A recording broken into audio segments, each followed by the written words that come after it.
I'm really good, thanks. How are you? I'm really good. I mean, this is actually probably like the first time I've ever actually had a chance to properly have a conversation with you. Yeah, yeah, Because of good. like, I saw because I did meet you very, very briefly at the Give a Shit Christmas gig at Motion. I mean that was like that was an incredible and a very overwhelming night, really. It was great, wasn't it? Yeah, Oh yeah.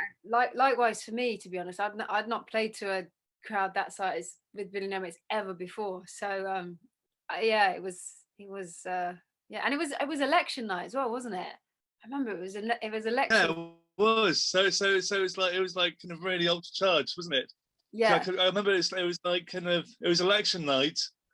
But I mean, it was. I can remember it was like um, it was election night. There was the Give a Shit Christmas, which basically raised so much money for really amazing charities, Yeah. and it's also the fact of like kind of me being a room full of friends. So I always naturally get very overwhelmed anyway. Oh, But I was having to try and sign loads of t-shirts, and it was like sipping. I've never practiced, really my autograph until then. Because of like, if you think about it, it's like if I've probably before that point, I probably only had like two or three people say, "Hey, can we have your autograph?" sort of thing. right. And And all of a sudden people are like, yeah, oh, I want it. I know. I had to learn, like to sign an autograph without having to write a full essay. Because I was like, right, every single shirt, I was like, almost like trying to write an inspirational message.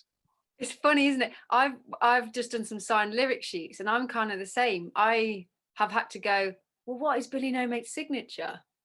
Yeah. So anyone watching, if they're a bit varied, I was figuring it out. Mm. Well, I think sometimes we do. I think sometimes we do because of like. Also, for me, like I've had to sign my own art prints, and they're very specific about like having signature in a certain Having the place. same, yeah, I can imagine. Like make them authenticated. So it's like, oh god, I had to like. I mean, I've had to sign like over 200 prints, Wow, which yeah, is pretty mental. that's a lot of signatures. So do you feel well versed in it now? Though, do you feel like you've got the kind of A little bit, yeah. sway? Well, I've got like my manager. He basically put like, can I get to print? Shoves it in front of me. Go right sign. Sometimes like there was a couple of times like where because I find myself talking about other artists, and I'd Yeah. sometimes accidentally find myself signing in their name because they'll be like, right, I'm interested in this person. So Yeah. like to be talking about like per se someone like yourself or like Galen Lee, and I'd find myself inadvertently starting to write Galen Lee's name instead of like right instead of signing my own signature. Oh, well, I mean, it's still technically signed by you in a way. How's the art prints going? I saw that you launching. It looks amazing. It's it's Congratulations on it.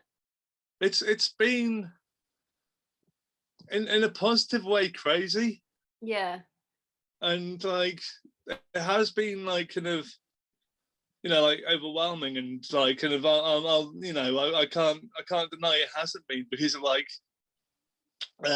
there's been some day I mean like but it's just I've just learned in my crazy life that I'm gonna have these crazy moments where there's gonna be lots of like kind of empathy and positivity, and then some days where you just kind of wake up and just go like able to find a reason for existing in some ways.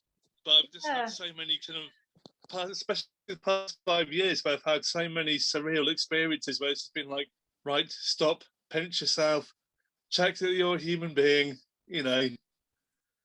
yeah, And it's like, as great as the art launches have been, I mean, I've been really lucky as if I'm living down with my parents at the moment. right. And so they've been keeping me really really grounded. So it's like yes, I may have sold a load of paintings, I may have made a success at the start, but the dog still needs walking. The kind of the washing up still needs doing. The kind of you still need to tidy your bedroom sort of thing. Yeah, Yeah. Just must be quite nice though in a way. I think nice to have that kind of support and that Yeah, kind of yeah, yeah, I mean, I'm really lucky to have that, you know, yeah. and I'll be the first person who probably admits that probably I've taken some of it for granted, maybe.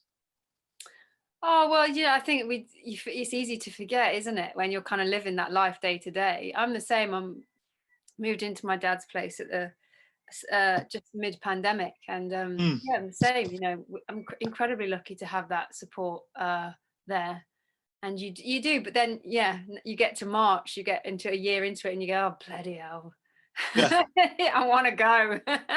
um, yeah, yeah, but yeah, you don't mean to take it for granted at all. I think it's just a human feeling, isn't it, of just like I don't know, you need a change. It's the change of scene. For me, it's a change of scene. I'm like, oh God, yeah, can't wait for this to end now. Like, just need to go somewhere, see people, sit in a garden somewhere and say hello to someone, you know? yeah, Yeah. exactly. And it's like, but it's like as if I'm also in a place at the moment a little bit where I'm kind of slightly nervous about, you know, kind of going back out to shows to some Yeah. extent. I mean, I Yeah. don't know how you feel about, you know, because obviously you've announced, I think, shows happening for later in 2021. Yeah. How do you feel about potentially getting back up on the stage? Yeah. Same. Dead nervous, really nervous. But don't get me wrong, very excited at the idea that things being well, that by October we feel safe to go into a venue. That feels Mm, incredibly exciting on the one hand, because yeah, I mean, people in a room and music. But I totally get the apprehension that everyone must be feeling, and I am feeling it massively. mm, Yeah. But I'm just hoping that we have. I think with it being starting in October and waiting that bit longer, I'm hoping that by the end of the summer we start to feel, oh, if things are going well, we yeah. start to feel that that is something we can start to get our heads around and get into. It's like it's a rhythm, isn't it? Once that kind of initial seal is broken, I think we'll just be mad for it when we'll be Oh, really I definitely will be. yeah. I think knowing me, my sleep deprivation is definitely going to go back out the window again. We've saved it up, haven't we? Though we've had so much, we've slept through so much now. We're like, right, I've had some good night's sleep. I'm good for a Actually, few. I haven't really because I've been live streaming. Oh, have you? Oh Oh, yeah, fair. I've been like in the, of course, because I'll be like, oh look, there's a band I really like who are playing from Japan at half 7 in the morning. Oh, Guess right. what? So I was having like kind of getting up early in the morning or like kind of because also some of the live streams on like obviously American time as well. So I'd be like kind of going to bed like 3, 4 o'clock in the morning. Oh, wow. It's hard. What do you make? What have you been making of the live streams? Have you enjoyed watching them? Have you found yourself kind of just enjoying that, or are you kind of meh? I've really enjoyed some of them, and I Yeah. think but the one thing that I've personally missed is being able to hug people. Is Yeah. being able to, you know, like kind of, it's the whole thing of like seeing your friends and like kind of, it's always been, you know, like kind of more than just the music and the band on the stage sort of thing. It's always been everything else which comes with it. Totally. Yeah, I totally agree. Massively I agree. mean, but sometimes, you know, like with some of the streams, especially when I was looking at stuff like specialist subjects, I would go into the comments section and I know every single person in the online. And so you still find yourself like kind of bantering with people.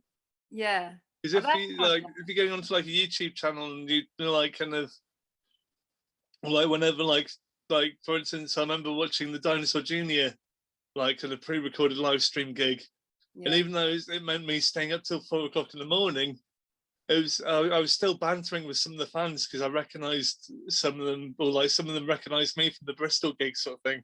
Nice. Oh, that's cool. So there's still that you've still been able to find that kind of community that just kind of exists elsewhere, I guess.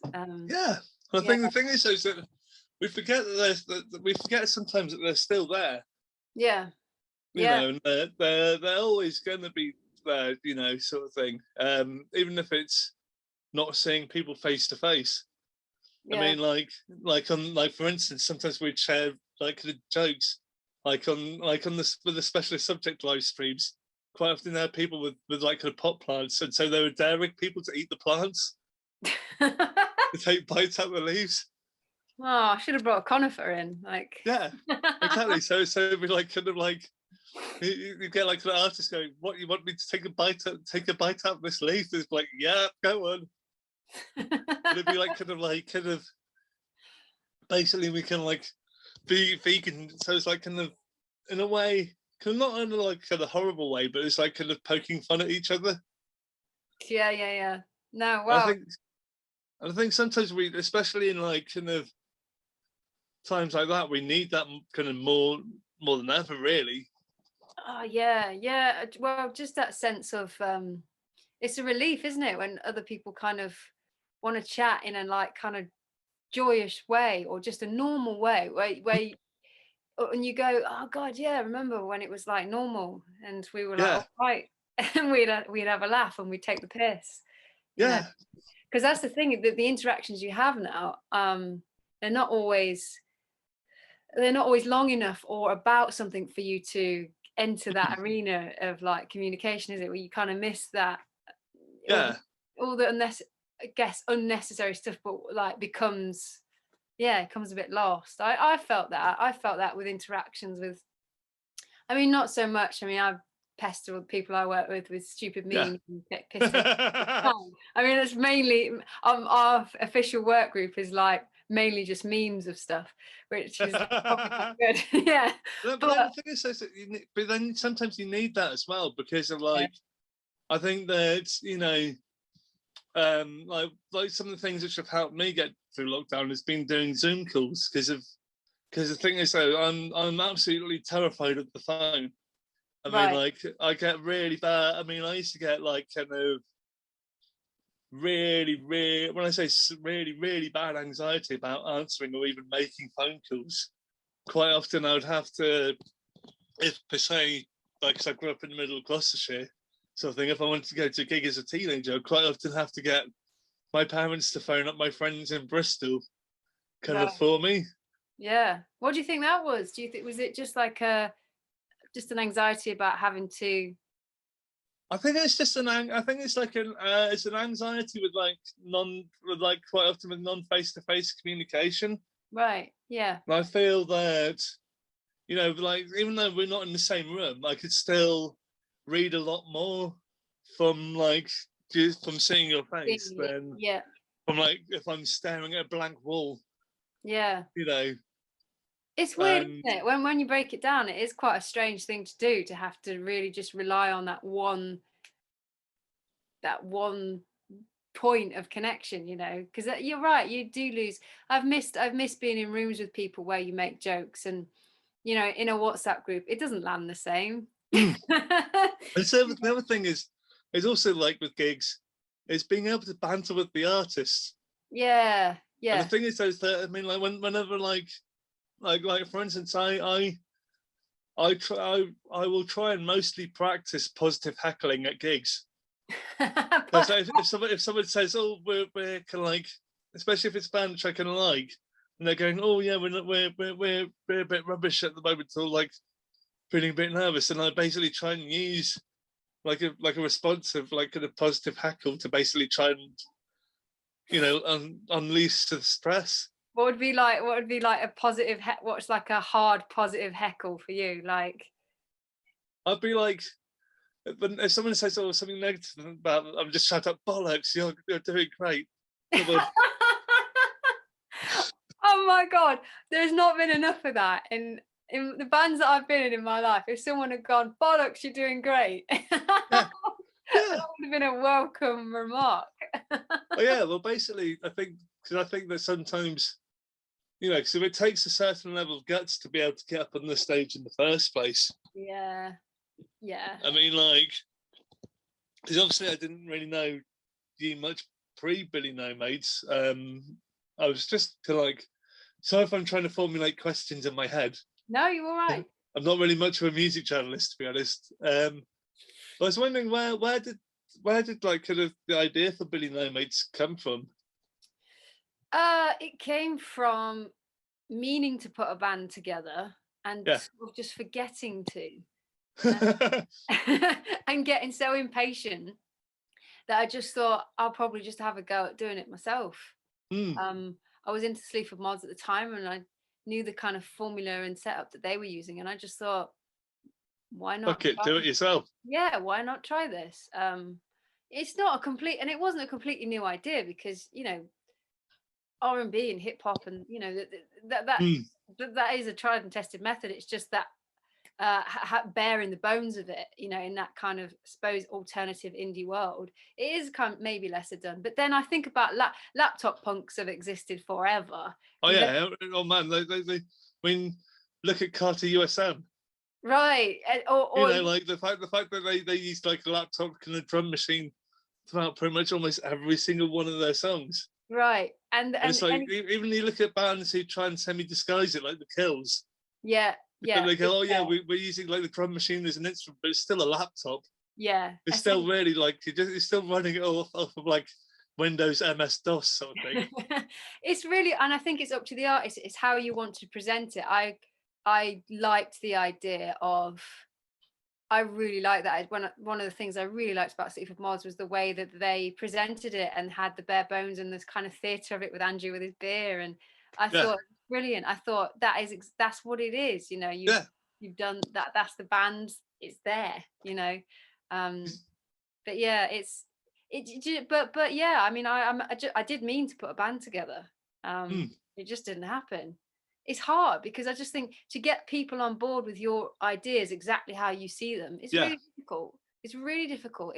If you happen to find those people, I think it's amazing. It must be a great experience. But mm, I was like, to get people on board with, and me go, well, it goes like this, yeah. and this is how we're going to present it. I'm a control freak, so It's like kind of trying to get a session band, really, isn't it? yeah. And at that point, most creatives that I knew were creatives and had their own visions, and that's Mm. the nature of creatives. But yeah, so I thought it would be really difficult for me to convince people to come along with me. So I just thought, sod it, like. I had exactly the same problem, because I tried to be in like kind of I had a few groups sort of thing that I Right. did. But I also like kind of, because I got inspired by industrial hip hop. I came across a group called Dialect, and so I tried to rip them off. I basically did my own one man band version of them, Right. and it was basically like I did that, but then I also had like a few other things which I did with friends sort of thing, which Yeah. none of them really lasted very long, partly because of my inability to sometimes communicate. And also the other thing is that every single time, because I basically sang and played drums, or like if I was doing Manic F, my solo stuff, I'd basically be rapping, with like a really heavily distorted, horrible sounding backing track that I created on a basically scratched CD sort of thing. Um, but I had to make up the lyrics every single time because I kept on forgetting them. Freestyle, yeah, why not? Yeah, I Oh, had to, because like I knew the stories. I'd be like, right, okay, this song's about this story, yeah, this song's about that story. But then like quite often when it came to performance time, I literally had to visualize the words. yeah. I've done that a couple of times where you just know it inside out. I mean, you've written it, you've recorded it, you've lived Mm. with it, and you come to do it. And every time, sometimes your brain just goes, I don't know, I've never heard this before. What are you talking about? Yeah, exactly. Yeah, it's weird, isn't it? Yeah. But I get How that is it about like?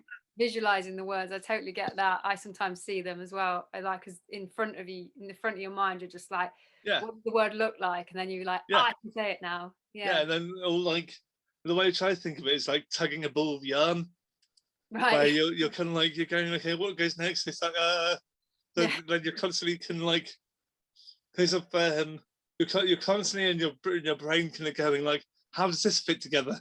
Oh, it's like Yeah. this, Yeah. Yeah. while Yeah. still having a structure because you're still having to work along to a backing track.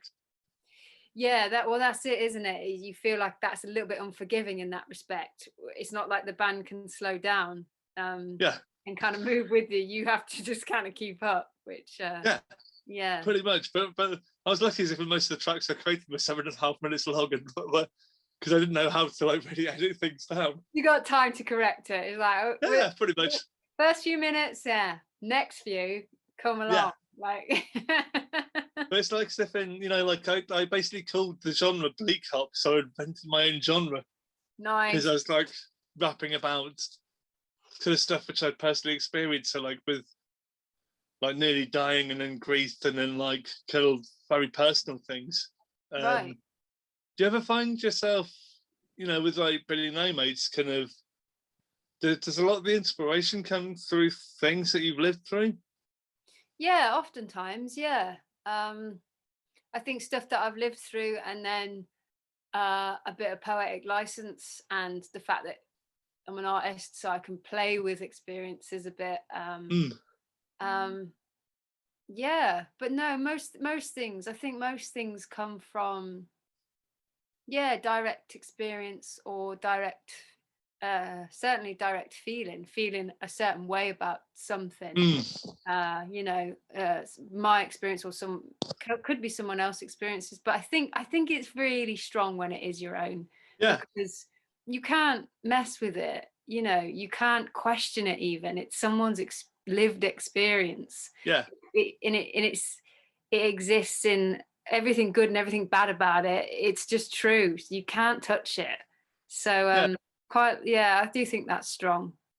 Do you find, do you like to write? And I mean, the way that you paint and stuff as well, you Yeah. know, the way you see stuff. And It's got to be honest. It's got to be, you know, whatever I'm feeling in the mood for. And then sometimes it's got to be, you know, like kind of whatever I'm feeling, yeah, you know. So like quite often, sometimes with some of the paintings I've I've had written words in, sort of thing.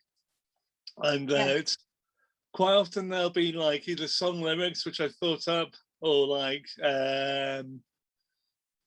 kind of just like generally how I'm feeling. yeah, And like kind of I find it that actually that's probably the reason why people have probably taken some of my artwork really well, is probably because they can see the personality in it. absolutely. Yeah, I think people really resonate with when you're brave enough to kind of be as raw and honest as possible, even though it's a bit Yeah.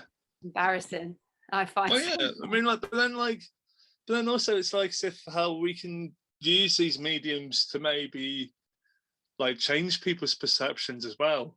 Yeah, And I absolutely. think that, you know, both art and music has a very powerful um like kind of thing to it, really. Yeah. No, absolutely, totally. I totally agree. You know, people take on their own kind of plight almost with songs, don't they? You know, people go, they apply it to their struggle or their personal thing. Mm. And that's a strange, that takes a minute to get used to, but it's also very empowering for people, and that's really cool. And must be the same for art. I imagine it is the same for art, you know. Well, yeah, it really is. I mean, like, Yeah. isn't like, because I've been with like kind of an arts organisation called Art in Motion for the best part of the past 5 or 6 years, and before that, I was with another group called Art and Power, and you know, through that, I've seen not just myself grow, but other people grow as well. Oh, Because I great. think that you do see. I mean, like, I think from like kind of, I've got to see things from a different side, Yeah. if that makes any sense. Yeah. No, no, it totally does. Yeah. And I think that, you know, it's like much like life, we all have our highs and we all have our lows, really. Yeah. Yeah, totally. And I think if it's difficult to I think it's difficult to encapsulate that in a really honest way as well. And I think if you doing that in your art, or you know, doing that in your music, it's powerful. It's really powerful. It's always kind of, shouldn't be shocking, but it always kind of surprises me how far one piece of artwork or how far one song can go. Mm. You know, once you put that thing out into the world and people just take they put their own stuff on Yeah, it, and then you go, wow, like, but it's much like album artwork as well. Because I yeah, tend to find that, I mean, I guess that's one of the things that drew me into art, was like almost like the iconography. Yes, yeah, So like, there's so many records that we can think of where, you know, people will recognize that they won't necessarily always listen to the album, but you'll be able to cover. recognize it, you know, like the King Crimson, or like whether it's like Patti Smith's Horses sort of thing. Yeah, You'll recognize it, and there's something iconic in that. yeah, yeah. Album artwork's such a interesting one, isn't it? It's so isn't it so weird how the songs take on the art takes on the song, that Mm, whole kind of crossover. It's a really interesting world. I know the photographer I work with on both of my records now, the EP and the first album, same photographer. yeah. And she's amazing at just understanding a bunch of songs in a way that I don't understand them even yet, and Mm. taking a photo that just will then take on its own, will just really encapsulate. I think that's an amazing thing to do, to be able to apply the way that something looks to a group of sounds. It's Well, yeah, it kind of like, from my point of view, it also like kind of implants an image on people's heads, yeah, whether it's like kind of like a kind of like an image which is naturally how the people are in real life, or not, or whether it's them playing a character. It's, you've got like a kind of like an identity stamp. yeah. That's very true, actually. I think a good photographer as well can really reveal that quite quickly. I mean, we would go through all the kind of duff ones, or Yeah, as I said, so all the duff ones, and they'd be the ones where she'd go, "You should use that," yeah. and I'd be like, "Oh my god, Exactly. it's Really, that one? vile." You know, it's like it's just the worst picture you've ever seen, and she'd be like, "No, you should 100% use that," and Mm, it's really interesting because that the way people they want you to see the person or the artist, or yeah. yeah, yeah, really But it's also interesting. like, if in, for me, one of the things which sometimes makes me gravitate towards records is the album artwork. Yeah. You know, and like, if like, sometimes if you see something, you go like, right, that's got like, there's a number of amounts of records which I've probably bought from Bandcamp just because I've seen Sure. the album artwork. God, click, that looks amazing. Yeah. Let's have a listen, and then it's generally like, okay, I really like that. Right, that's going in my shopping trolley, sort of thing. Yeah. It's so It's true, like, so isn't it? It's really true. They are such a kind of signifier for, I like ones that kind of tell a bit of a story where you have to kind of look in, where there's a lot, sometimes when there's a lot going on, or just like a couple of things where you, I like the things that make you look twice. yeah, I know, like I've had a couple of uh albums where you think you've got the image, and then when you look at it again you go, I never saw it, like in the same way that yeah. you hear stuff but you go, I never saw that. Oh Was yeah, I see the thing now. Or you know, yeah, I like images like that where you. I tried to do that with the EP a little bit, yeah. with the cover. It's there's a couple of things in there that I think if you look twice, you'll see more things in it. I like Mm. that, you know. It Yeah. kind of reminds me a bit of like, it's a bit similar to the band I was chatting to last week. It's a group called Sister Wives, and Oh, they released a really great EP called Crags, and the artwork for that is stunning because it's oh, basically like, I don't know if I've got it in my room anywhere, but it's like, it's basically kind of like calling upon like kind of Welsh mythology and like kind of myths, oh, and cool. it's like kind of got very kind of pagan-y kind of style pictures, Nice. and it's just like, it was that sort of thing where I looked at it and just went, yeah, I like the artwork, and then I like one of the songs. I was like, yeah, buying. Yeah, tick, tick, tick. Yeah. The amount of times, even with record shops, because that's one of the things I probably miss the most, is being able to hang out and being a nerd in record shops, really. Yeah. Oh, that I'm hope. Well, what are they saying? April? Is it? Will it be? Do you think they'll be open in April? Are they? Who, I hope so. I Yeah. mean, Yeah. Can't remember. I just partly hope. I mean, I'm hoping because I am wanting the businesses to survive, Yeah. you Yeah. know, and be there. It's also like, okay, if I wanted to escape to a flat, where can I escape to? Oh, look, Yeah. there's a friendly record store. Yeah. You know, like it was like, as if along with gig venues, they were amongst my safe spots. Gig Yeah. venues, cafes, and record shops. Yeah. No, absolutely. I think you speak for a lot of people. I think a lot of people feel that way. Yeah, They are the place where you can feel, I don't know, yeah, you can feel understood and feel there's a place for you to go and look for something that's going to make you feel better. And that's, mm. yeah, you can't replace it really, can you? It's, And yeah, also like, I mean, like for me, a lot of my kind of favorite shows haven't necessarily happened in the bigger venues. right. I Yeah. mean, I think the biggest gig I've probably been to. I mean, apart from like when in my teenage years when I went to see like Aerosmith and like kind of the kind of Black Sabbath and Red Hot Chili Peppers in front of like hundreds of thousands of people. Yeah. I think it was Nick Cave in the Bad Seeds when he did the O2 Arena, and that mythically took me 45 minutes to calm down when he got into the arena, just because Wow. of how big it was. Yeah. Jesus. Yeah. I remember, was that a couple of years ago? Was that, Yeah, yeah, I think I didn't get tickets in the end, but I remember that being, I remember seeing it. It's quite expensive, wasn't it it? was. Admittedly, this is going to make me sound like a right ass. Um, Basically, I had a really well-off friend who's one of the British Sea Power obsessives. Right. Who literally go and follows British Sea Power like around the UK, and he basically messaged me saying, "Hey, I've got a spare ticket going for Nick Cave in the Bad Seats, going for Nice. free. Do you want to come?"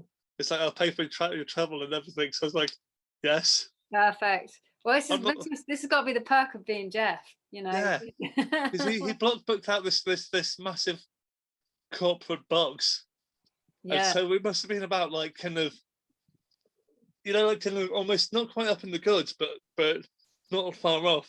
And Nice. so it's like kind of hyperventilating because of how high up we were, and then like to make things even funnier is that it turns out that I had one of my friends sat on top of me as well. Oh, really? Yeah, there's a Nice. guy called Simon Mason who's like the Scottish version of me. Oh, right. Okay. In fact, he was at the Give a Shit Christmas gig because Oh, of I mean, like he's like one of the real idols obsessive sort of things. yeah. And yeah, it was really funny because of like, yeah, literally the gig had just finished. I looked up and I saw this ginger beard overhanging on top of me, and it's like, oh look, it's him. We were just both like, just like laughing at each other, just like kind of like pointing at each other, going, Nice. Was it a good gig? Did you enjoy "Oh, it? it's amazing." Well, Yeah. it's Nick Cave. Of course. Yeah. Thing is that he's like kind of one of these artists who's had like kind of a bit like PJ Harvey to a certain extent, where she's actually probably grown in popularity. Yeah. Because like if you think of like, and he's had like kind of quite a steady career trajectory really over the past 30 something years. Yeah. Yeah. Um, Yeah. I mean, well, I remember his early days, his early stuff. I wasn't yeah, that into, and he was like a Nick Cave was kind of like someone that grew on me over the years. Like, yeah. um, yeah. If I I think mean, about like Lazarus, my first introduction to him was probably when he did I got that song with Kylie Minogue. yeah. What was that? It God, was the ballad of the ballad of was it Kylie Minogue or was it PJ it was Harvey? Kylie Minogue. Oh, It was gee, Kylie. It was Kylie when Kylie was doing her rebel years, wow. and so I it really was respect Kylie Minogue. I yeah. think she's done some really good stuff, hasn't she? Well, yeah, no, she has done some brilliant stuff. I mean, Yeah. I'll admit that one of my favourite songs from last year was it the first single that she released from her album? Right.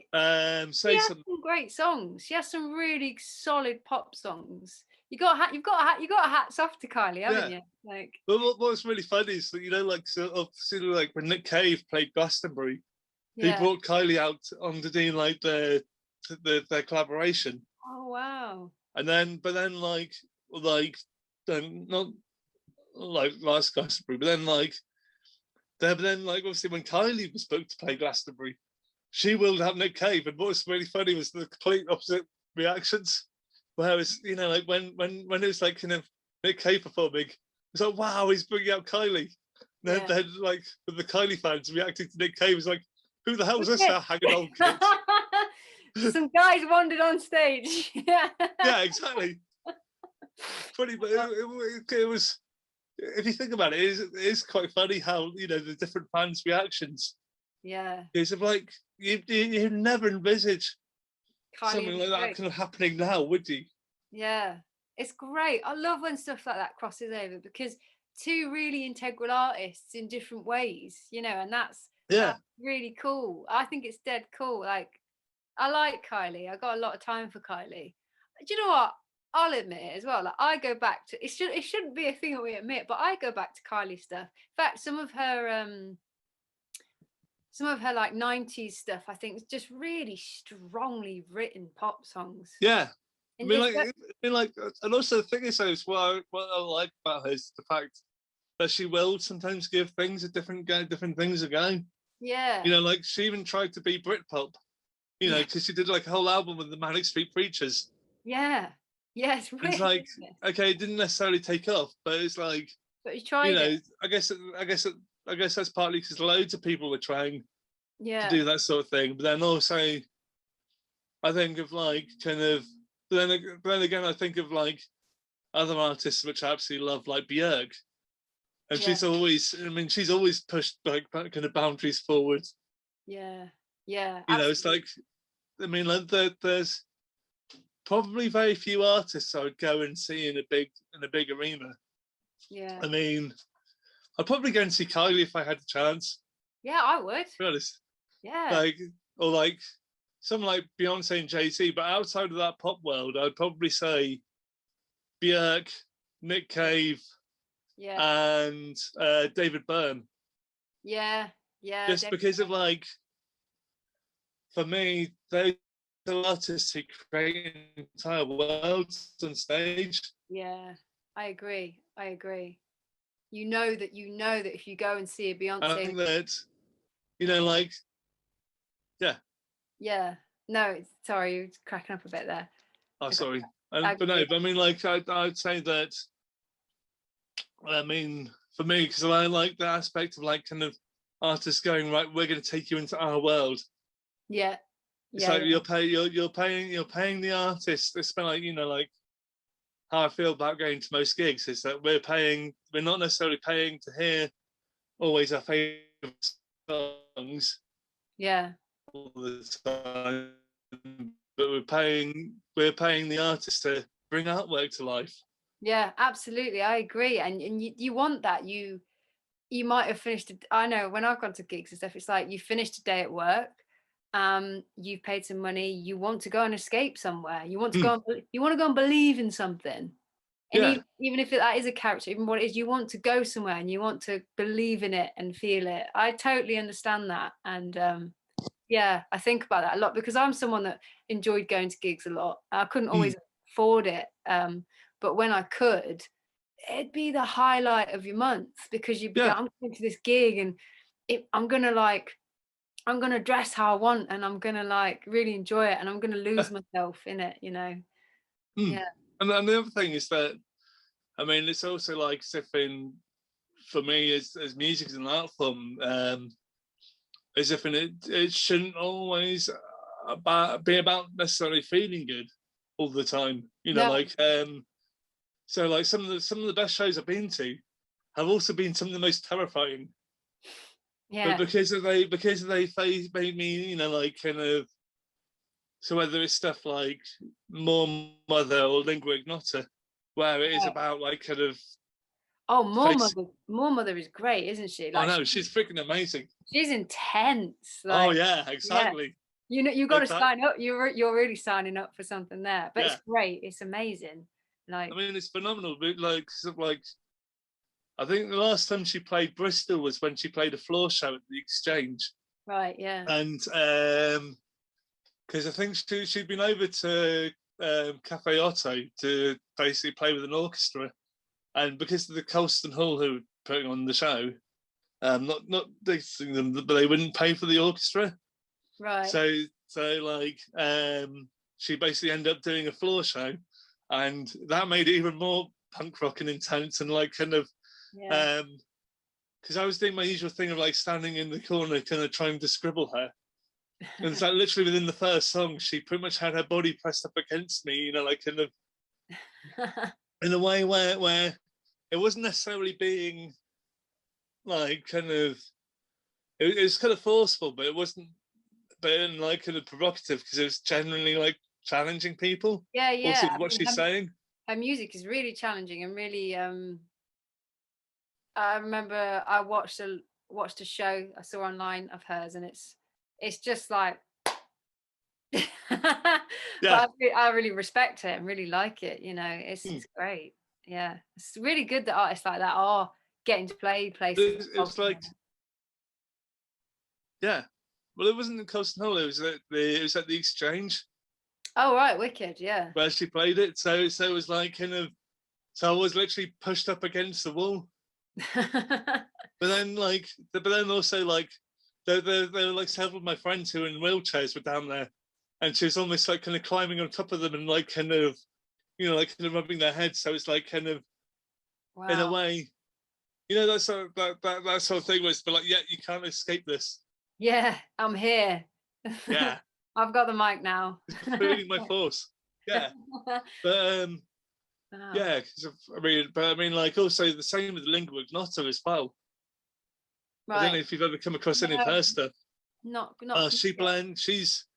I mean, that show was like one of those shows where, I mean, both of those gigs, I had to like kind of spend a good 45, 50 minutes calming myself down afterwards, because they were both really, really heavily emotionally intense. Yeah.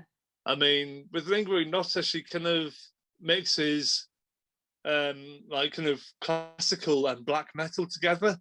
Right. And like Wow. all of her songs are basically about her experiences of misogyny within the extreme music scene. Right. And yeah, she played a show at Rough Trade, and I think basically the entire audience was in silence for about 10 minutes. They didn't even know whether they could actually even breathe, because of the Wow. intense claustrophobicness that she'd created during the performance. And that must be. I love that's like this purposeful. You know, you can create so many different things with music, but like you say, it Mm. doesn't have to be a happy, exciting emotion. That's just as powerful, if not more. Yeah. You know. But then Yeah. sometimes it makes me kind of like happier for even experiencing it. Yeah. It's like If a I horror know, movie, isn't it? In a way, like a horror movie, like does something to you, but afterwards yeah, you're weirdly excited by it. You're like, oh my god. yeah, Like, like one of the films which admittedly I bought the soundtrack from, Mandy. oh yeah. Um, oh man, I love that film. It's possibly one of the most Nicolas Cage performances I've ever seen. Yeah, yeah. Yeah. Actually, it reminds me of another bonkers pop song I heard last year, which is Kesha, because Kesha did a song about Nicolas Cage. Did she? Yeah. I haven't kept up with Kesha. She still put, yeah. I know she had like a massive legal battle going on, didn't she? Oh She yeah, had, that yeah, was huge. she had That loads was of like, shit, didn't she? I Yeah. think she did end up winning ownership of her recordings, which is Did like, she? Good. holy fuck, that I mean that is like kind of, it was almost as epic as the Taylor Swift battle, Yeah. I was you never, know. I wasn't till I was kind of unaware of the real nitty gritty of all of that until the last few years.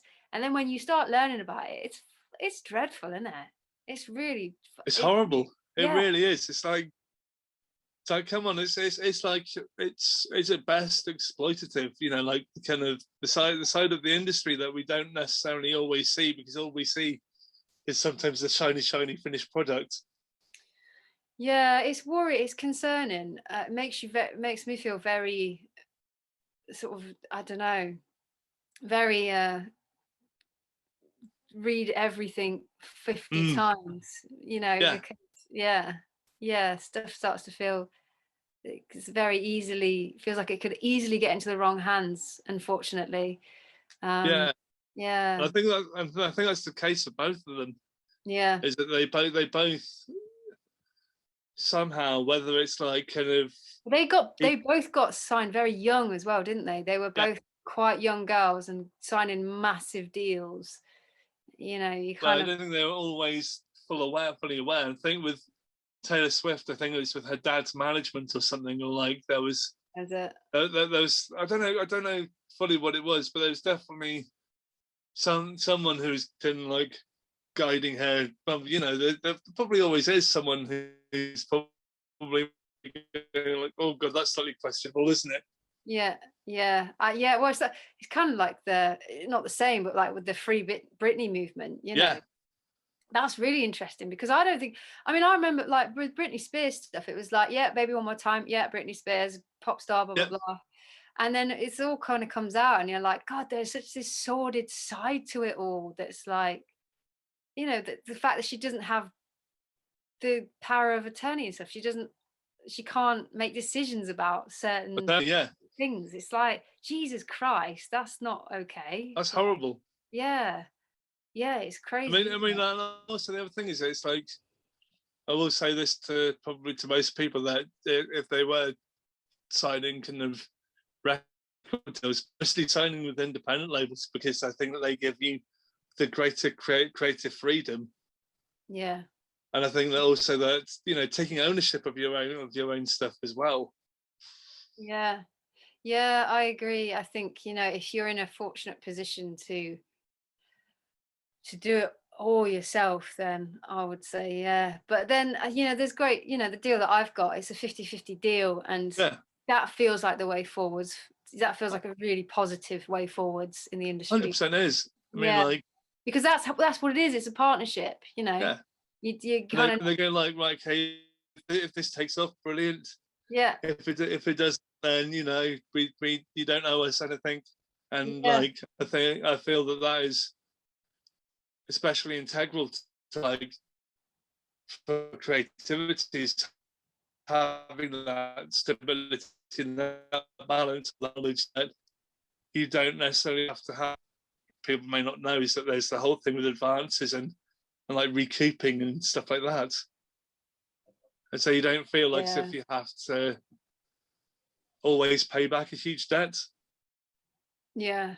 No, Don't know. and it must be mad when you are with a massive label as well, because the figures just treble. So whatever you would do, you know, Yeah, you think like, oh, okay, so this amount of records cost 8 grand, and you sold this much, so 2 grand, call it quits, records yeah, out, everyone wins. You know, yeah. I don't know, but when it comes to like Sony stuff or whatever, it must just be. Oh, it's really like I mean, my brain would just shut down, I think. Yeah. Oh, I mean, I'm also wondering with a lot of them, because also a lot of them are getting into like the live streaming thing, yeah, how like they're having to work out contracts. I'm guessing how many people are going to be turning up to a live stream. yeah, and that feels wrong, doesn't it? And like I Yeah, sort of understand there has to be some thing to protect artists' rights. Maybe I understand that, but it's kind of mad yeah, you know, when PRS came out and they were like, "Oh, you're gonna have to now pay for this." And it was a bit like, "Oh, come on! This is a shit situation. No one really wants to be doing this anyway. Just shush." Like, yeah. you know Exactly. what I mean? I mean, Yeah, maybe that's the thing is, it's like, I mean, it does make me feel for like people who sometimes, you know, how they feel, you know, like in and out of the limelight, who kind of got used to that way of being. So, like people like Dua Lipa, for instance. yeah. I mean, like it does make me feel that, like, kind of like I don't know quite how to put it into words. It's Like like kind of just because she's so big, because she's just so, I don't know. Yeah. I don't know. I mean, I think it's a choice, isn't it? I I mean, think. I'm not sure how I'd feel if I was in that. Oh, cracking up a bit. Yeah, I don't know I don't know how I would feel for that in I that. say frozen a little bit, Oh yeah. but you know, I think. But then that's also the plus side of having like our own creative freedoms at the same time. Yeah, absolutely. I think that for me, I feel as well. It's like if I wasn't writing, if I wasn't playing, if I wasn't producing, if I wasn't doing it, Yeah. I don't know what it would be. And then what Mm. you know, always feel confused about because I think with artists, it's like I understand if there's one thing you're particularly good at, but I I Yeah. s- I never it becomes just like part of who you are in your life. And I Mm. really like it when artists kind of just I always think of David Bowie, because he's just the ultimate artist, Yeah. everything about what they do, from visuals to the things, the way they conduct themselves, to videos, to songs, Mm. to production. You look on the back of David Bowie albums, and I didn't even know that he played the saxophone, but like he's playing sax solos on a lot of the songs, and Yeah. he's doing that. It's coming from him, and the production is him, and he's done the programming, and he's done, Yeah. and I really like to see that because it's just so encouraging that you go, ah, yeah, you know, Well, I mean, that's the reason why I brought up Björk, was for exactly the same reason, because of yeah, like, you very much feel it's it's her. her having complete control over what she's putting out, and then it's like kind of also, even if the videos are made by other people, we still very much got this It's her feel world. that's coming Yeah, from, yeah, it's coming from her, it's her voice. yeah, absolutely. And you know that because the thread of it is so there's never this drop off point where you go, what the hell was that? Or if Mm. you do it because you go, oh my God, that's really exciting and really good. Um, I mean, yeah, probably one of my favorite songs from Björk, I probably have to say, was "Army of Me." that's a great track. Yeah. Is that the Oh, one it's an where she's in amazing like the song. monster truck? And Yeah, she's like, yeah, that's great. that was Michael Gondry.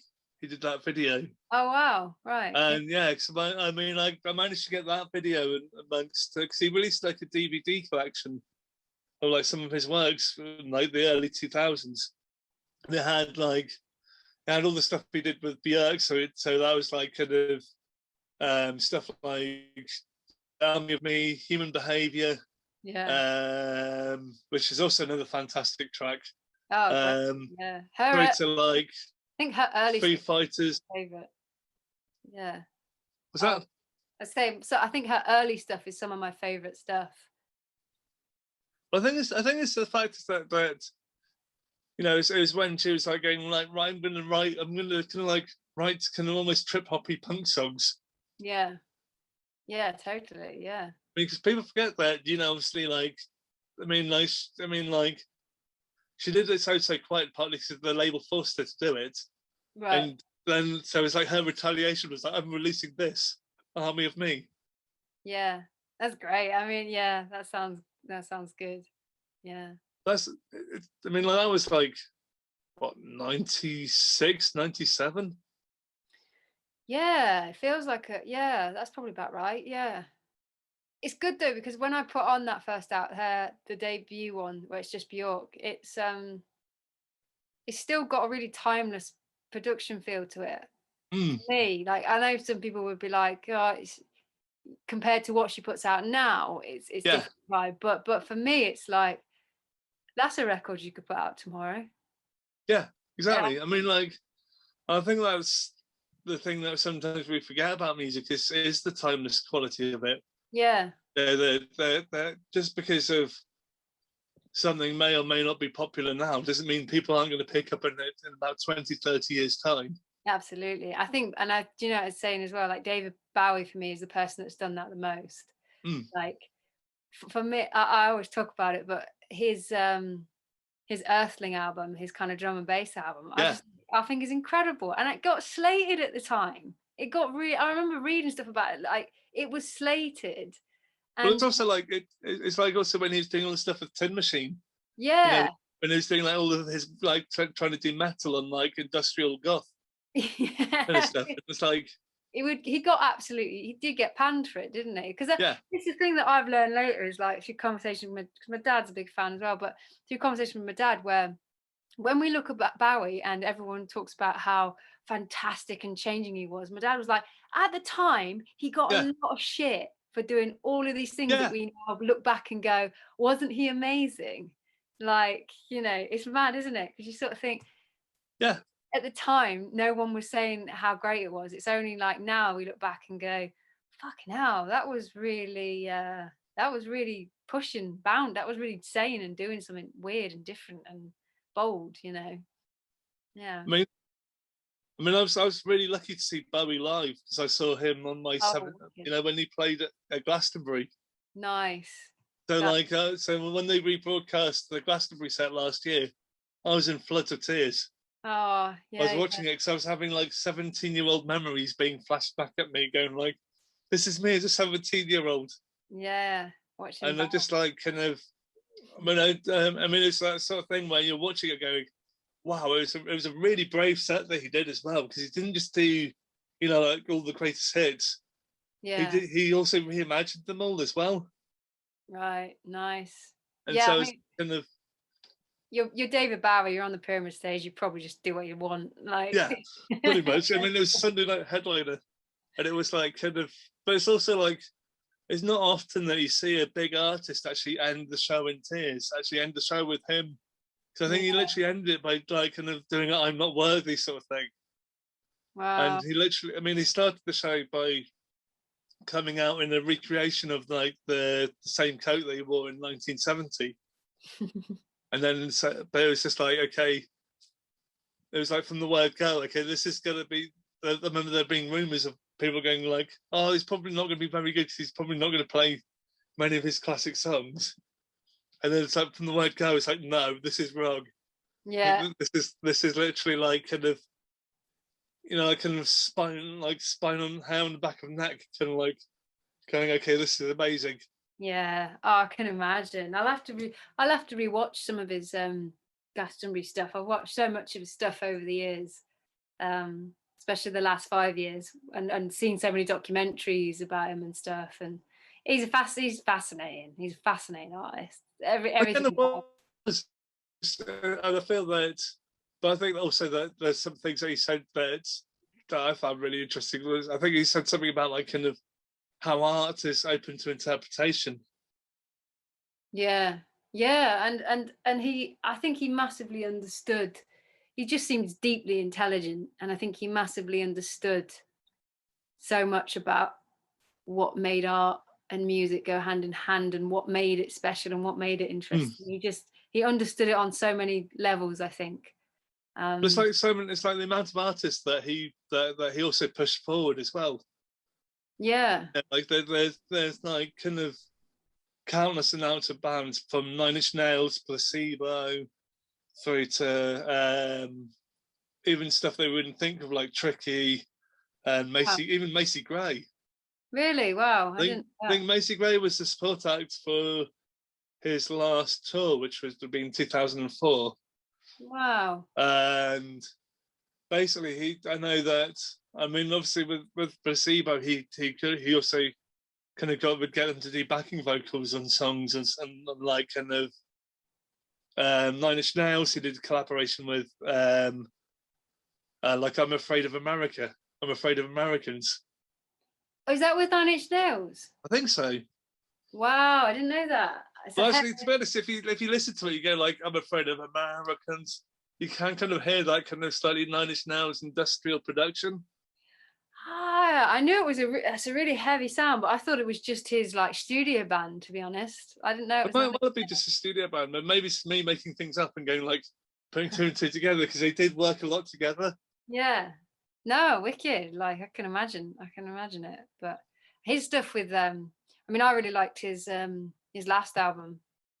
I Yeah, thought the jazz band and the band and the musicians he used on that were just literally out of this world, which is what you want from David Bowie. So I thought it was also like a really beautifully touching way of he knew that he was dying, so it's like okay, let's create something which is like kind of still leaving like a mythical tale, you know, behind. I mean, like, but also as much as I love him, I'll also always remember him as being the Goblin King it'll of be no, Labyrinth. isn't it? Yeah.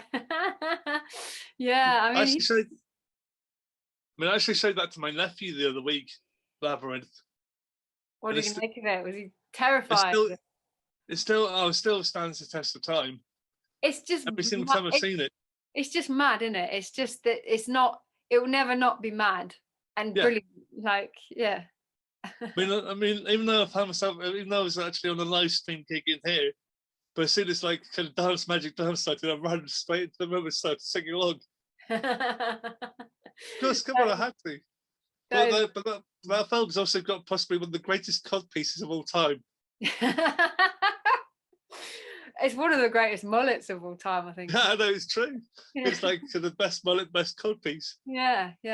It's just David Bowie ticking all boxes as usual. Yeah, I know. Well, it's like, well, I guess he's also during the 80s. That was when he did his whole like, I'm going to go ridiculous pop. Yeah. But And I think that even stuff that like he got panned for though, because it's David Bowie, I'll always look for something, even the stuff that isn't that good. I'll always look for something in it though. Because I think because it's him. So it's like, well, I trust his judgment. So he would have thought something about this. Perhaps everyone just wasn't ready for it. That's what I think about Bowie. Or like, but it's a bit like me, you know, sometimes I'll pick up records just because they're fascinating.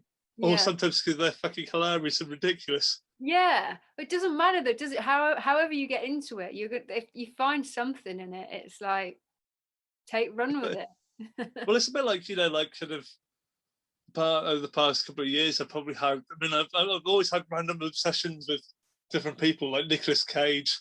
The other person which I've randomly, this is going to sound really ridiculous, and you're probably going to end up hating me for this, that I've had a massive kind of weird obsession with, is David Hasselhoff. David Hasselhoff, right? Explain yourself. Okay. Have you heard his latest recorded output? No, he has. Oh, David Hasselhoff's got albums, has he? Right, this is a new yes. territory. Like... Oh yes. It's but the last record he put out was a single with the Austrian kind of power metal band, right? And it was like kind of called like Through the Night. And how's that sound? Like, what's that? I'll have to check that out. But it's freaking amazing, and it's like kind of like, you know, like an 80s new wave British heavy metal sort of thing. Right. It's a bit like that. And actually, to be honest, I'll give Hasselhoff some credit, even though my parents hate me for this. He's actually got a really good singing voice. Has he? Yeah. We forget that he was that he's Knight Rider. I mean, I'll just see him as Knight Rider forever. Yeah, but then but also you forget that he was a massive pop star in Germany. Was he? I didn't know. Oh, it's huge. All right. He also did. And this is going to be the most probably random of all the things. He made his like I think it was like a couple of years ago for the 30th anniversary of the fall of the Berlin Wall, because he performed on the Berlin Wall whilst they were taking it down. You know, like Germany's biggest and most influential pop concert, David Hasselhoff in a suit covered in LEDs, flashing LEDs. If anyone can take down the wall, like, he can. Like singing on a cherry picker whilst they're taking down, whilst they're, you know, because he was Germany's biggest selling pop star. Yeah. So it's like, okay, there's 3 million people here who are taking down the wall. Let's sing, you know, like kind of singing for peacetime, I think it was called. But he did like a kind of an album like a couple of years back of 80s new wave post-punk covers and like kind of and 80s kind of pop hits. Yeah. And it was all kinds of amazing and weird. I mean, he did, like, for instance, he did what did he do? He did like an Open Up Your Eyes by Lords of the New Church. He did Just Like Sugar by Jesus and Mary Chain with like various members of like the Stooges and stuff like that. Nice. And he did I can't remember what else he did. He did he did Whitesnake, Here I Go Again on My Own. The classic dad rock cover. But David Hasselhoff singing Here I Go Again. He did a version of Heroes, which sang half in German, word for word perfectly. Oh. And then, but the best of the lot though, is that he collaborated with Al Jorgensen from Ministry in covering Sweet Caroline by Neil Diamond. This sounds batshit crazy. I've got Yeah. to, I've got to hear this. It really is. It's just like, it's like one of those things where it's like, yes, I'm slightly obsessed by this because it's actually strangely quite good in places. It sounds so wrong. It might be all right. Yeah. Yeah, but no, but the actual like kind of Sweet Caroline cover is amazing. Is it? I like that Yeah, song. Well, it's yeah. it's just like, it's like, okay, so I mean, Holly Jorgensen like went on record saying it's probably one of the strangest days he's had in the recording studio I can believe. because it's like, it was like him with Mr. Baywatch, Yeah, him that's with good, isn't like kind it? of, you know, like Yeah. it's a bit like kind of one of those things where you go, this shouldn't be good. But Yeah. then, like, about halfway through it, I'm going, actually, this is actually pretty damn all right. And then by the end of it, you go, so, yep, I actually really like this. I'm sold. Yeah. Yeah. In fact, and it made me end up almost treating Neil Diamond, go, Neil, can you know, like what you did with Red Red Wine, you know, with UB40, so you do the dub reggae version. Yeah. Maybe you should do the same with doing the industrial version of Sweet Caroline. I'm sure I will go that, like, let's release it as a single. Like, it's sold. Then it's like a couple of years before that, I had Daphne and Celeste. Oh God, yeah. Remember Daphne and Celeste? Yeah. Because, you know, I had a friend, I had kind of like loosely term a friend of mine who actually wrote and produced a comeback record for them. Oh, did he? Did they Yeah. come back? Yeah. Were they? I can't They remember. released an album in like I think it's like 2018. Oh right, yeah. I got more than slightly obsessed by it, to be honest with you. Is it good? Is it any good? Oh, it's fucking amazing. Well, Right. it was my friend is a guy called who used to be on Domino Records called Max Tundra. Right. Yeah. And he was like one of these kind of artists who kind of got signed but fell into a bit of a grey area because they didn't know necessarily how to promote him because of he was too prog to be pop and too pop to be prog. Right. Yeah. And so he fell into this weird grey hole kind of area. That's and good though, in a way, isn't it? You kind of basically what happened is that he tweeted, or he got in touch with one of Daphne and Celeste over Twitter and just said, hey, do you mind if I write you a comeback single? And then so he did. That went down. Possessed him. But it went down really, really well. Yeah. And so they did an entire album called Daphne and Celeste Save the World. And it's amazing. It's absolutely, because it's a Max Tundra record. Right, yeah. You know, but the singers happen to be Daphne and Celeste. Right, so I've got a David Hasselhoff album and a Daphne. Yeah. Take away from this conversation. Sorry, I know you probably wouldn't be expecting that. Any more hard hitters? But no, I always put Daphne and Celeste in my DJ sets. Right. Like one of the songs from that album. Yeah.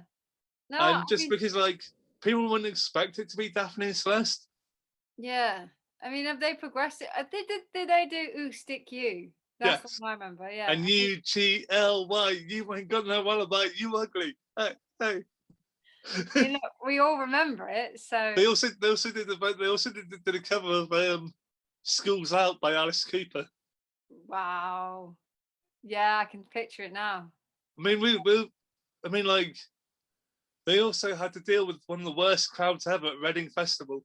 I remember that footage. They got bottled off, didn't they? That was poor. That was really poor form. Yeah. But then, to be honest, it was like kind of Reading Festival just before Slipknot. So it's kind of like it was back, you know, like I know it's like I got my thoughts on Reading and Leeds Festival. And I feel like the people that maybe programmed that maybe did that on purpose. Yeah, they definitely did. If you're watching Reading and Leeds.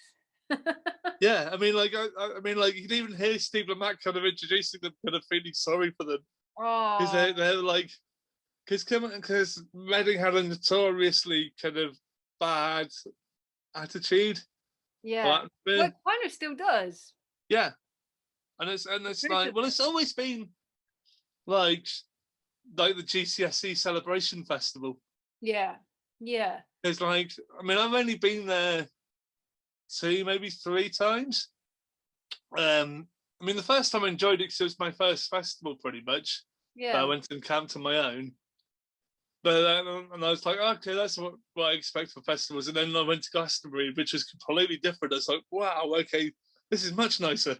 Yeah. This is so much. This is so much what we can expect from festivals, sort of thing. That's why it's so crap though with Red and Leeds, because if that's your first festival experience as a man or as a boy or girl, man or woman, you what you want is to see representation. What you want is to Mm, see diversity. What you want is to see yourself in these yeah, positions, and to be young and to go, oh, that's what music is. yeah. It's guys dominating. It's this, that, and the other. Ah, fuck that. It's bad. It's bad. Red and Leeds, pull your fucking socks up. Yeah, no, exactly. I mean, it is, but it's really bad. I mean, and Yeah. I feel like kind of. But then again, it's made me realise, as if in some of the things which I've probably seen in the past, which I've taken for granted, probably haven't realised actually really how big a cultural impact that they've had. You know, Yeah. like because my first, I guess technically my first festival would have been the Ashton Court Festival, which Right. is a big Bristol community festival, like which ran from like 1970 something till like 2007. And I mean, I remember it because it was probably one of my most life changing events. Right. It's partly because I stumbled across Skunk Nancy, Oh, right. because like previous to that, my only experience of seeing live music would be either going to Kaylee's with my mum, because my Right. mum was cooler in like a Kaylee band and like in Horsley, or like which I used to kind of basically participate in every single dance and basically pass out because I was hyperventilating too much, or or was going to see East 17. Right. Well, what an upbringing. I know, but Bailey's an East that 17. first gig I ever went to, it was like it was like a kind of boy band all day fest thing at GW, like in Newport. It Wow. was um it was E17. This is how 90s pop it was. Michelle Gale, he used to be I don't know. in this, Oh, I don't know.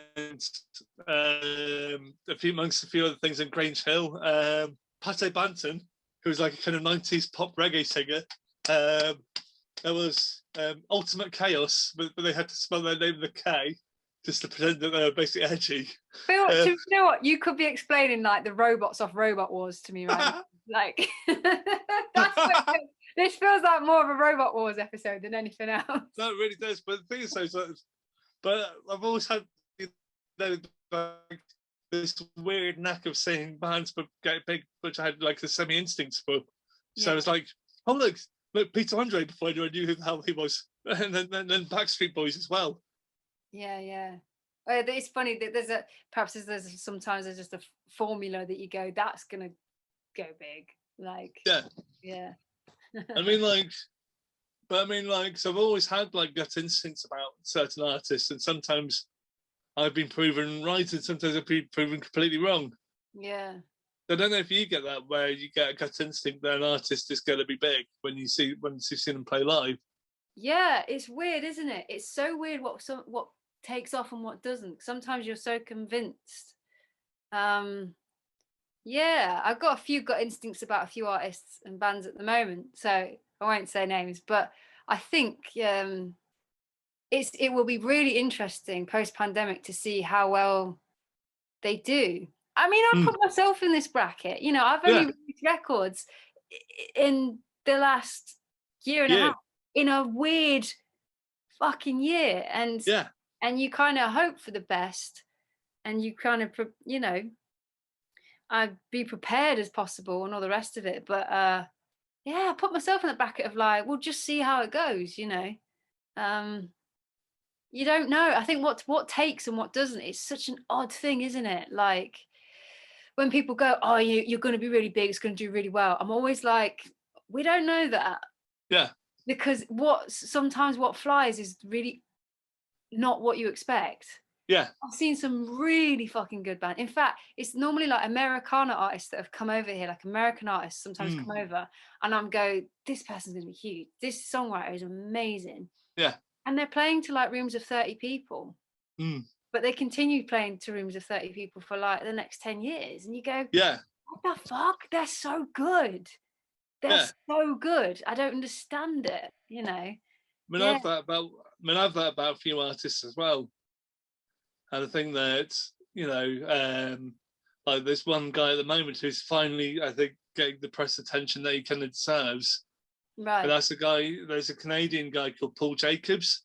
Right. Yeah. And most people know him for being the drummer in Pottery. Oh, But okay. his own solo stuff is amazing.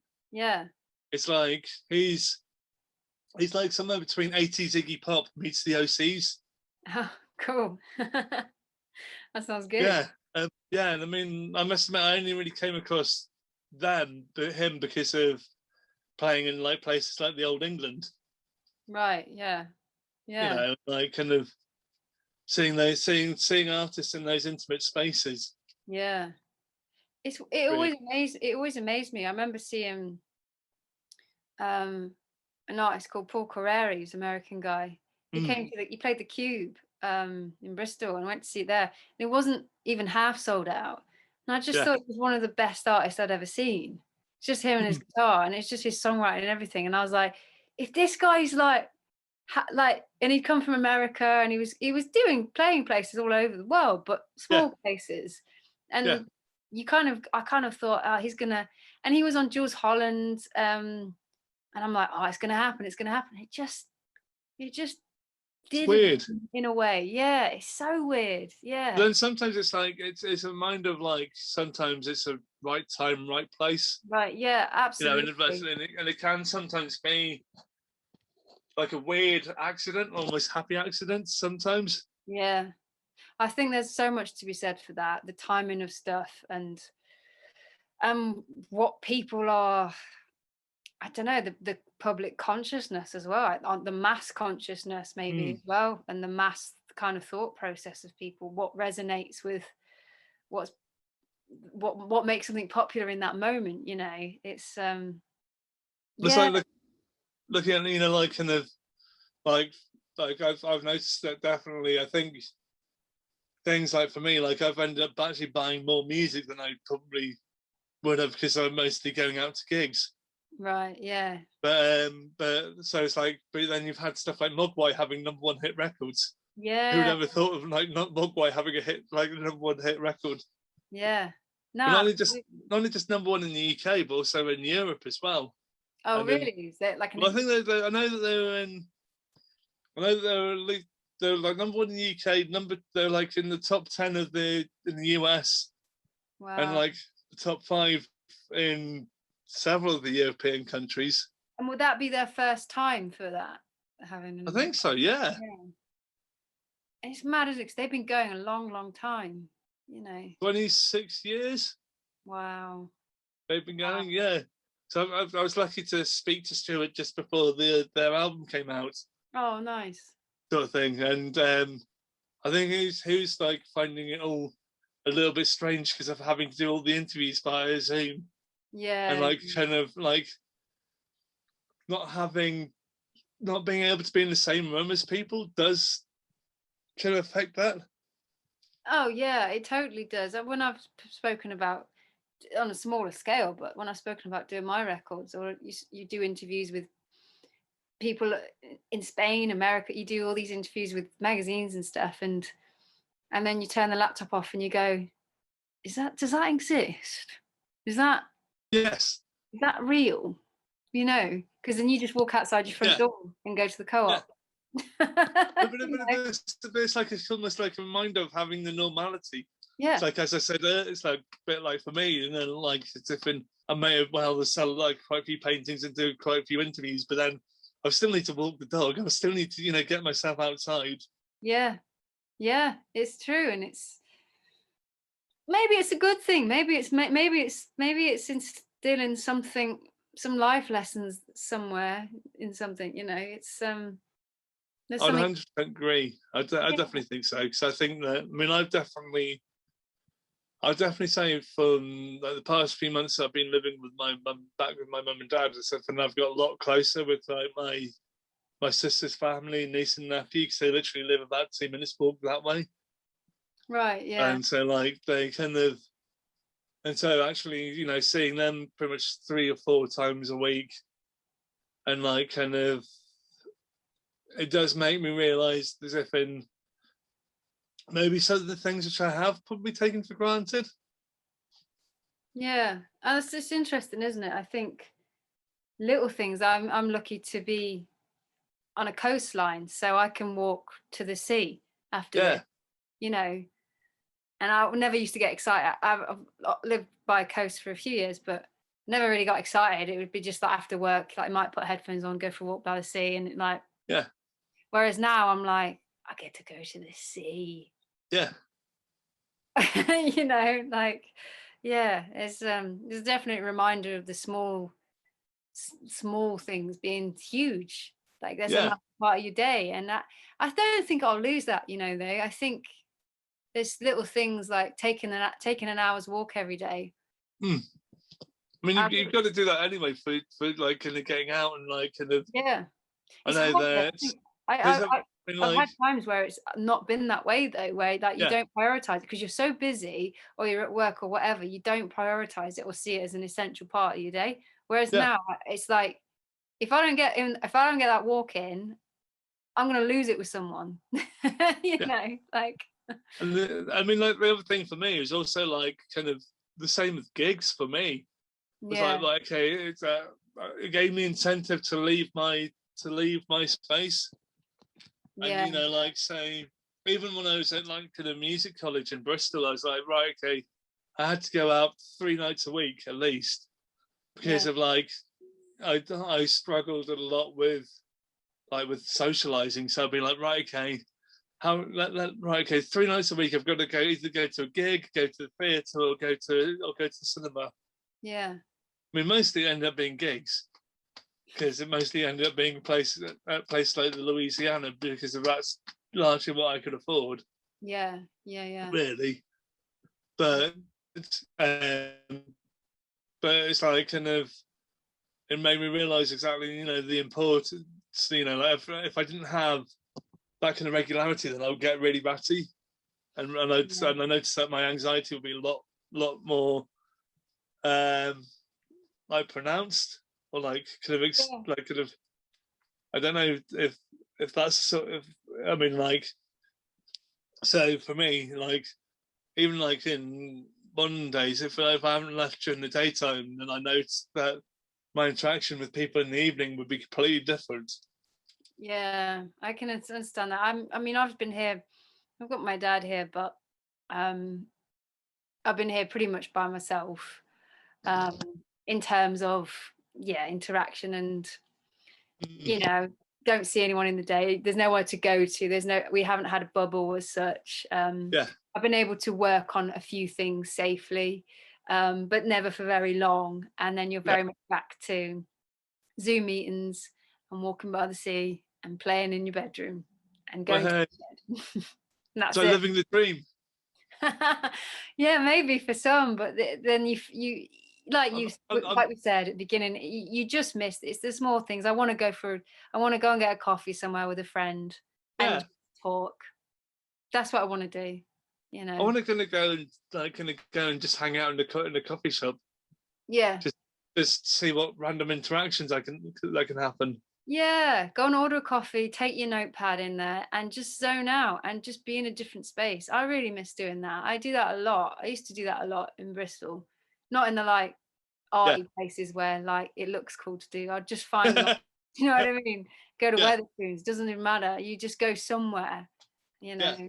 And yeah, I yeah, think that in giving yourself, because I mean, I think during the first kind of lockdown, one of the things I did realize is that actually, like kind of having little bits of structure actually helped improve, oh, helped kind yeah, of keep me through. So, like the things which I would end up doing, like I had a friend of mine who was a life model, And so every Monday morning it'd be like, right, we'd be on Zoom, but we'd be doing like life model drawing group.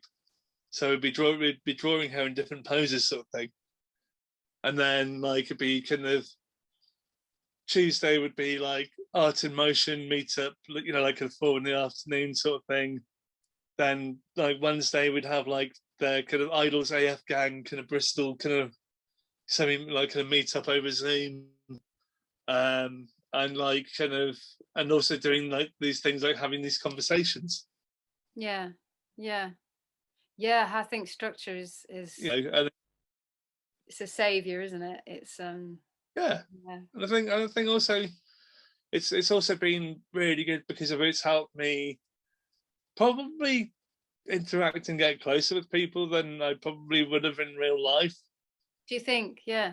Well, I think so because of, you know, there's definitely people in like the Idols gang which I probably would have just said hello to at shows, but not actually really taking time to sit down and actually have a proper conversation with them. Yeah. That's really You know, interesting, isn't it? In a way, like that you think in some ways you've actually got closer to people in the fact that we've never been further apart. And yeah. yeah. I think it's also the fact that because also it's done almost like through like a third medium or like a second medium sort of thing, then it doesn't feel like as if you have quite so much the pressure, maybe. Yeah. I agree. I feel like I've had sometimes with some of the interviews and stuff I've done, I feel like I've had an easier ride in some respects because Mm, I haven't had to travel somewhere, haven't had to sit in a room with someone and mm. kind of, feel really like I've got to give you the thing you want. Like, just got sat here with a cup of tea in my pajama bottoms and gone, well, I thought about stuff and it came out this way. What do you want? you Over know, my cup of chai. yeah, exactly that. And it's, In. oh, is it? Oh, nice. And it's interesting, isn't it? You can, in some ways, it's, yeah, in some ways, there's, like you say, the pressure's off a bit. And maybe as well, that's why we're communicating so well in some ways, Mm. because actually we have to, I don't know, perhaps we just feel more at ease and so we can be a bit more honest about the way we talk. I don't I know. think also the fact of like kind of, you know, like, so since I've been down with my mum and dad, we've also had like more phone calls with my gran and stuff like that. Nice. And because she's been actually quite a big player in my creativity, really.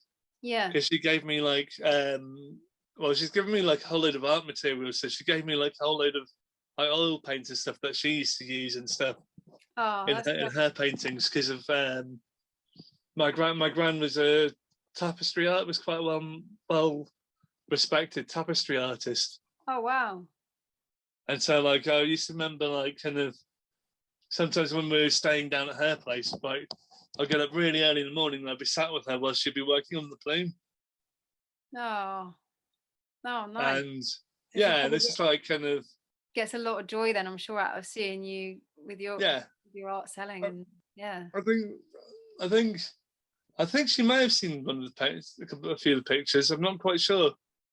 Oh, did But you? yeah, but because of like all the things which have kind of happened maybe with COVID, it has probably encouraged us to engage more.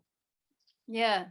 It's weird, isn't it? Because then I have mixed feelings, but I feel like in some ways it definitely has. In some ways I feel more honest and comfortable. And then in other ways, I feel like I'm not always getting across exactly what I'm about because I'm Mm, missing that physical stage and that physical presence. And I heard someone actually the other day, and I think this is true. I think one of the kind of curses of being an artist coming through these times as well is that you have to explain so much because mm, you're not able to just go and do it. And yeah, you are almost like channeled into a host before an artist yeah, because they're like, come and talk about everything to do with you mm, because we can't actually put you on a stage and you to communicate that. And mm.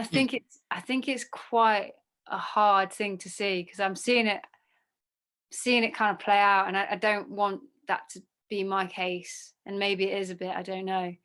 I guess it's like as if in like people see you as kind of like Billy Nomates because of like they see the character. They Yeah, don't necessarily always, like kind of. I guess it's like that line where people like sometimes have to create split personalities to deal with things. So like obviously back in like the 70s and 80s, you had obviously Iggy Pop. yeah, Off stage is Jim Osterberg, but on stage is Iggy Pop. yeah, of course, Yeah, yeah. and I guess it's like kind of having to create like a kind of, I guess like a character to just like kind of to deflect the tension maybe. Yeah, I think so. I think for me, it's a confidence thing. If you Mm, told me that that Tor Maris was selling out shows on her own, I'd yeah. go, what? You know, if you tell me Billy No Mates has got a sold out show somewhere tonight, I'd be like, wicked. Because Yeah, Billy No Mates can do that. Do you know what I yeah. mean? Like, that's how I feel. Whereas, yeah, it's terrifying to be Mm, yourself, to be fully, this is who I am. This is what you're buying. You're buying yeah. me. Fuck that. I mean, I'm admittedly a bit the same because like like so like probably people like see me as Big Jeff, Right. but then it's like right, okay, so like I think for me like maybe from my own personal like experience, some people do see me as a bit like an almost cartoonish character until they can like see me on my Twitter or stuff or they come and meet me in real life. It's like no, I'm a human being.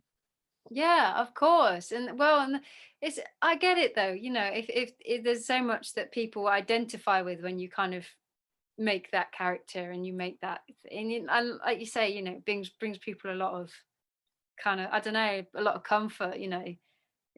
Also, the other thing is, I mean, I've had this happen a couple of times.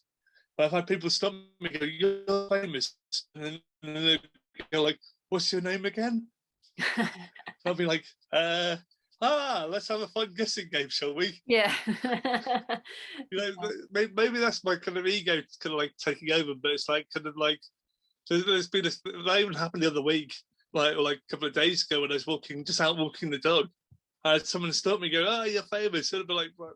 They'd be like, and they're like, what's your name again? Let's be like, well, You you should be know, like, oh, it's on the tip of my tongue. yeah, I'm that person. You've seen me. yeah. I think the last time I did that, admittedly, and I probably did come across as a bit of an arrogant ass, was one time at Green Man about 5 o'clock, about 4 o'clock in the morning. I was just like chatting with my friend who I hadn't seen in a long time. He's like a guy who works for he's like a cameraman who works in Wales. I was just like having a friendly conversation. I had this guy, I think he was kind of quite high, come up to me and was like, "Oh, you're famous." It's like, what? It's like, okay, what's your name? And it's been like, I was been like, because I didn't really want to have the conversation, so I was like, right, let's have a fun guessing game. Yeah. I'd be like, guess, and it was kind of like mostly arrogant of me, but then also like I think sometimes people have to, when they're in that situation, do put up a bit of front. Yeah, it's a weird thing. If someone says you're famous, aren't you? Well, how the hell are you supposed to react to that? I Yeah, mean, A, you don't quite know who I am, so I think no is yeah. the answer. I just go like, okay, and I If you mean, say I have, no, yeah, yeah. Someone said to I've had it really, also found it really weird with like, I must admit, it's probably just me, but like one of the very first interviews I ever actually did was with, because I've done a few interviews myself, sorry to over reflect my own ego. But the first interview I kind of did was with the Spanish version of Vice magazine, oh, right, yeah. and like, so that was when I was just before I was heading over for Primavera Sound, and like the first time I went there, which was like 2012, I Wow. just like kind of remember I had loads of people coming up to me, obviously wanting photographs of my wrist. Like obviously I've got like the festival bands and stuff. Yeah, of course, So yeah. much so that I felt like putting it in a glass box, Yeah. like on wheels. Kind of like charging like a tourist attraction. Just £1 entry. Like, Yeah, exactly. I'd be like, €5, please. yeah. €5, please. Yeah. Walking around with my arm in like in a kind of glass case on wheels. Do you like being recognized, or do you feel strange about it? Um, yes and no. I Yeah. think it depends on the context, really. Yeah. So if it's, like as if in, so I guess it goes back to like kind of how I used to be around people, where I used to have to wait for people to come and say hello to me, Right. Yeah. and I'd say yes, and I'd say it's a bit like kind of 50-50. So I like some recognition, but not all of it. Yeah. I can totally understand. No I one, I mean, mean, it's probably the same for you, you know. no, because no one recognizes me. Yet This is you this is wait. this is the thing about being an artist in a pandemic. No one knows who the hell I am. Yeah, that's Um, true actually. Because to be honest, because you could like slip on the Billy Nomates persona and then like then completely take it off, sort of thing. yeah. Well, it don't bother me either way. If someone recognise me, then fine. If they don't, then fine.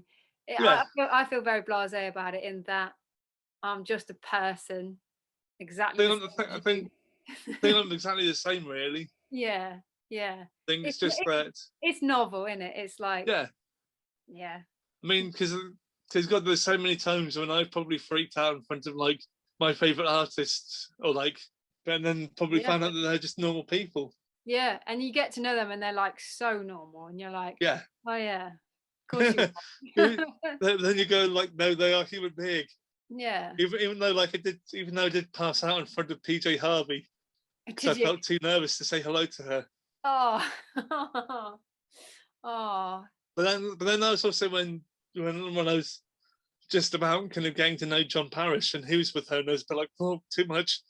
oh no, yeah, just overload. Oh god. Yeah, but it's like but it's like if there's people you haven't said hello to or something like that, then like you can like put your idols on pedestals. Oh yeah, yeah, definitely. Yeah, I've been guilty of that, where it's like, oh no, I can't access these people, but you definitely can. Not that you need to access them, but do you know what I mean? They are people. They are flawed as hell. Yeah, You know, they smell. yeah, There's just all this stuff that you kind of go, they're a human being at the end of the yeah, day. Like, exactly. I yeah. mean, like we may like kind of see them as like these divine personalities, but it's like no, actually, there's like Oh god. once you meet them, Yeah, yeah, definitely in music industry as well. I'd say, like, yeah, dodgy characters, to be honest. oh yeah. I mean, like that reminds me of also like I know, kind of going circling back a little bit to the Free Britney thing. It reminds me. I don't know if you've ever heard this. And there's a really amazing rapper beat poet called B Dolan, No, I don't know. and he did. Oh, this is absolutely brilliant. One of the most vitriolic things I've ever heard. It was him. He did a kind of poem called "A Letter to Justin Timberlake." Oh right, yeah. Oh, it's if you want sarcastic vitriolism, Okay, I'll look at that. it's Yeah. it's it's absolutely brilliant. Between that and David Hasselhoff, will be golden. Yeah. Yeah, it, oh yeah, David Hasselhoff. Yeah. Yeah, the half. That's funny. That's not the only conversation that I've had where I've ended up going off about David Hasselhoff. And It's on your brain. It's on your mind. I well, don't know. yeah, well, it's a bit like kind of all the William Shatner records, Oh God, all I've the stuff. heard I've heard some of the William Shatner records where he's done some of the outtakes. Have you heard that? Yeah, On the YouTube. Oh, hilarious. They're it's so like good. well, it's like so also he did the stuff with Henry Rollins. Oh, did he? Yeah, I didn't know. Yeah. Henry Rollins is on several of the William Shatner records. He's It's on so Henry weird, isn't it? Rollins. Is like he did the Old Man, which had like kind of which was produced by Ben Folds, Oh, and right. so we Yeah. had like kind of loads of people from like the band and from like like kind of Henry Rollins and stuff with William Shatner. Just It's like, like, you what? yeah, It's like Henry okay, Rollins, Adrian Barlow, and William Shatner and the recording studio all together. It's like, you could not be making this up. yeah. We don't know how this happened, but here we are. Yeah. Or like, or like, I'm trying to think of other kind of strange ones. So I've also like had the fortunacy of also going to some brilliant shows. I've going to some absolute shockers as well. Yeah, I can imagine. It's like the other day I had to for a magazine kind of list off my top 5 favourite gigs. Yeah, But also made me think of what's my top 5 least most favourite gigs. yeah. Oh, would you name and shame, or are you? Oh yeah, Yeah, I've got a couple. yeah. Macaulay Culkin's Pizza Underground. Holy shit! That sounds Yeah, fun. that was terrible. That was, it was like, you know, of all the worst ideas you could ever have, What did he? doing a Velvet Underground themed tribute band about pizzas Oh with no! the stoned Hollywood star. Oh god! Yes, Yeah. it was that bad. Although on a par, if not slightly worse, was Jack Johnson at Bristol Pride Oh, for exactly the same reasons. really? Just like Oh, not good. it was shocking. It was him and his ukulele playing friend.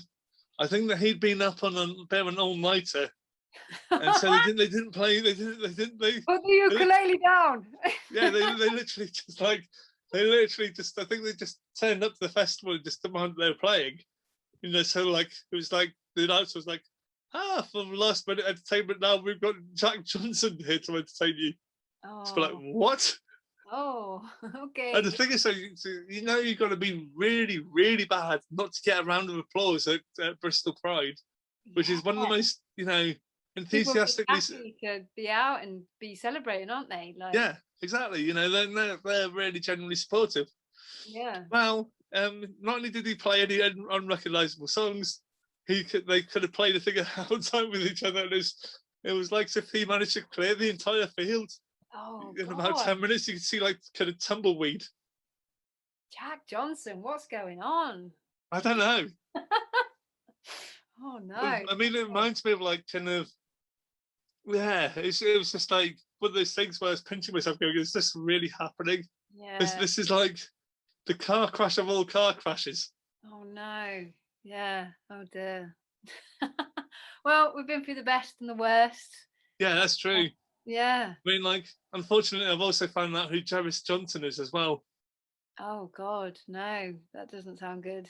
Have you ever heard of him? I know his name just sounds like okay. You're gonna hate me.